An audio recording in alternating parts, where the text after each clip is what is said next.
ഈശോയെ സ്തുതി, ഈശോയെ നന്ദി. ഞാൻ കടന്നുപോയി വരുന്നു. എൻ്റെ പേര് റോസമ്മ. എൻ്റെ മൂന്നാമത്തെ കുഞ്ഞിന് വേണ്ടിയാണ് ഈ അമ്മത്തെ സാക്ഷ്യം പറയുന്നത്. ഞാൻ കഴിഞ്ഞതിൻ്റെ മുന്നത്തെ ആഴ്ച വരുമ്പോഴത്തേന് അവൾക്ക് ചെവിക്ക് പുറകെ ഭയങ്കര വേദനയും നീരുമായിട്ടും പനിയും കൂടെ ആയിരുന്നു. അപ്പം ഞാൻ ആ ഹോസ്പിറ്റലിൽ കൊണ്ടുപോകാൻ വേണ്ടിയിട്ട് കുറിച്ച് സമ്മതിച്ചില്ല. അച്ഛൻ തന്ന തൈലം വെച്ച് ഞാൻ ഒത്തിരി പ്രാർത്ഥിച്ച് സാക്ഷ്യം പറഞ്ഞേക്കാമെന്നും പറഞ്ഞു.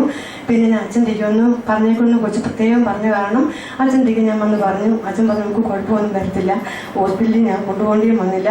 ഞാൻ ഇവിടെ നിന്ന് എന്നപ്പോൾ കൊച്ചിൻ്റെ വേദനകളെല്ലാം മാറി, ചെവിയുടെ നീരും മാറി. പിന്നെ ഞങ്ങളുടെ അമ്മച്ചിക്ക് 1500 രൂപ കാണാതെ പോയായിരുന്നു.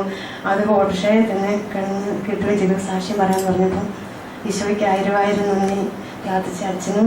നമുക്ക് ദൈവത്തിന് നന്ദി പറയാൻ. കാണാതെ പോയത് കർത്താവ് സാക്ഷ്യപ്പെടുത്തിക്കൊള്ളാന്ന് പറഞ്ഞപ്പോൾ അത് ഉടനെ കർത്താവ് ഓട്ടോറിക്ഷയിലൊക്കെ നഷ്ടപ്പെട്ട് പലപ്പോഴും കിട്ടാറുള്ളതല്ല, എങ്കിലും അത് എടുത്തു കൊടുത്തു.